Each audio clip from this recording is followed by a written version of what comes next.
E vem conferir a crítica do quarto episódio de Invasão Secreta.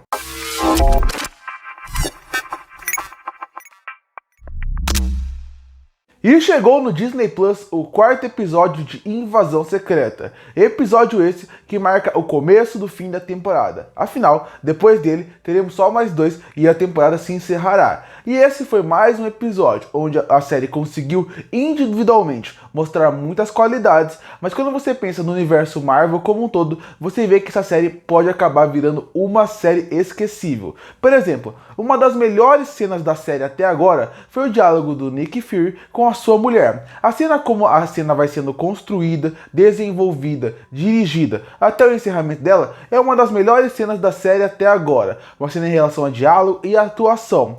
Outra coisa só que isso é uma coisa muito pequena no episódio. Funciona para o episódio individualmente, para desenvolver os personagens, desenvolver a relação deles e até você sentir um pouco mais uma compaixão pelo Nick Fury. Um personagem que a gente gosta bastante, mas ele é muito misterioso. Obviamente é muito mais fácil você gostar do Nick Fury, porque o Samuel Jackson é um ator muito carismático e muito fácil de se gostar do que o roteiro entrega por ele. Então essa é uma cena muito boa e que funciona muito individualmente. Ele desenvolve muito a ideia e o conceito que a série está tentando apresentar em relação a qual é a diferença que a gente tem entre os Skrulls e os humanos. Porque a gente não pode viver em harmonia entre os dois povos. Porque a gente precisa ter essa ideia de domínio de um com o outro. Então, é uma cena muito boa sobre isso, que também cria um contraponto pro final do episódio. Porque quando tá tendo realmente uma luta dos Skrulls contra os humanos, é um outro lado dessa proposta. É como se essa cena mostrasse essa ideia de Skrulls versus humanos, uma parte boa sobre elas, e no final mostrasse uma coisa ruim, uma ideia ruim de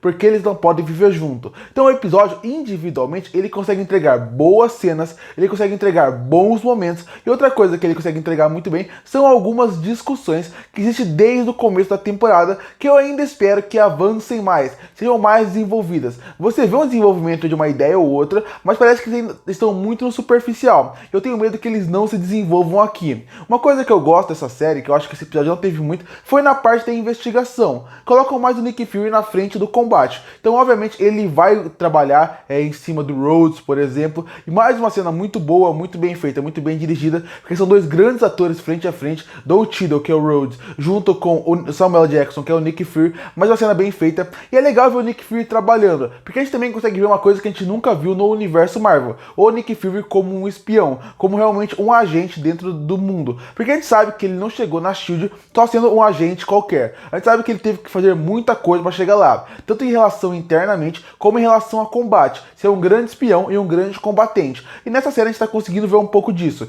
e essas pequenas cenas, essas pequenas migalhas me deixam muito feliz. Esse episódio inclusive focou muito mais no Nick Fury, e focou muito mais em mostrar como os Skrulls estão dentro do governo americano e do governo do mundo de modo geral. Como qualquer pessoa pode ser um Skrull, e com revelações como, por exemplo, o Don Cheadle, o Rhodes ser um Skrull. A gente sabia que o presidente é um Skrull, que já tinha sido mostrado num outro episódio. Isso é interessante para colocar mais essa ameaça na Terra. Mas isso me gera uma outra preocupação, que seria, essa série tem grandes chances de no final dela se tornar uma série legal, divertida, que passa bem seu objetivo de ser uma série de espionagem, mas completamente esquecível. Porque essa série tem muitos elementos interessantes que não foram bem trabalhados ainda, não foram bem desenvolvidos, estão sendo só jogados na tela. Um exemplo é a personagem da Olivia Colman, uma grande pessoa importante no universo, no mundo dos agentes da Rússia. Você tem, por exemplo, o Rhodes, muito participativo, você tem a personagem da Emilia Clarke, muito participativa, mas são atores muito grandes, muito importantes, com um potencial muito grande de se trabalhar ao longo da série. Mas principalmente a Olivia Colman e a Emilia Clarke estão basicamente sendo jogadas de lado aqui. Então, o que acontece? Por que eles estão na série? Por que colocaram nomes tão fortes aqui dentro dessa série? Aparentemente, não é para se desenvolver aqui, é para realmente ser usado no universo Marvel futuro. Num filme, por exemplo, a Olivia Colman encaixaria perfeitamente no filme dos Thunderbolts, num filme do Capitão América. A Emilia Clarke também pode realmente entrar na parte de um governo, de um filme do governo. Então realmente parece que esses personagens, esses atores muito bons que estão nessa série, parece mais que estão aqui para ser utilizados num futuro Marvel do que nessa série. Essa série passa muito uma impressão de que ela tem um potencial, ela tem uma ideia legal, tem boas discussões, tem ideias muito boas que poderiam ser melhor desenvolvidas, mas no fim das contas, parece ser mais uma daquelas produções da Marvel que ele vai começar e morrer nele mesmo. Que para você curtir a série, série, pra você entender ela completamente, você vai ter que ver outros filmes, outras séries. Parece que toda série e filme da Marvel tem isso. E isso, obviamente, é muito bom, porque é o universo compartilhado e a Marvel faz isso muito bem. O problema é que parece que a série, individualmente, sozinho, não vai funcionar. Parece que ela não vai criar esse impacto. Porque as discussões interessantes que começaram desde o começo da série, sendo interessantes, nunca foram tão aprofundadas. Potenciais de discussão nunca são tão bem aprofundadas. E a espionagem, que é uma parte legal, que é bem dirigido, bem feito, é apenas bom. Então esse é o que eu penso nesse episódio. Ele me gera uma preocupação pro final da temporada. Uma série que eu não acho que tá sendo ruim, eu acho que tá tendo um potencial em vários pontos, mas eu acho que precisa ser mais desenvolvido, porque o potencial tá ali. Como, por exemplo, de novo, a personagem da Emilia Clarke. Ela é a filha do Tails. Só que o que acontece? Ela é o contraponto de toda essa guerra.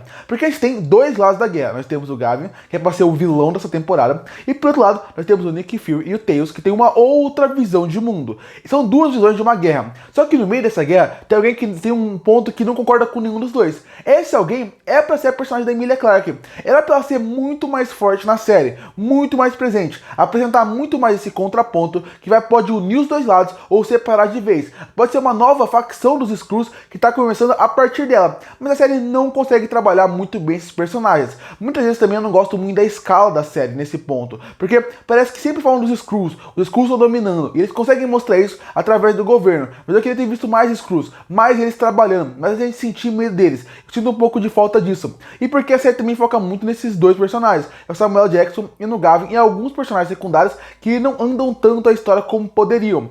Mas esse não foi um episódio ruim como um todo, tem coisas muito úteis nele, mas me preocupa não o episódio, a temporada como um todo. Com o episódio individual tem bons momentos e boas ideias que me agradam muito. Pensando na temporada como um todo, ele gera uma preocupação para esse final de temporada, que parece que não vai conseguir entregar o que está prometendo. E aí, o que você achou do quarto episódio de Invasão Secreta? Você gostou? Você não gostou? Que nota você daria pra ele? Comenta aqui embaixo. Eu volto no próximo vídeo.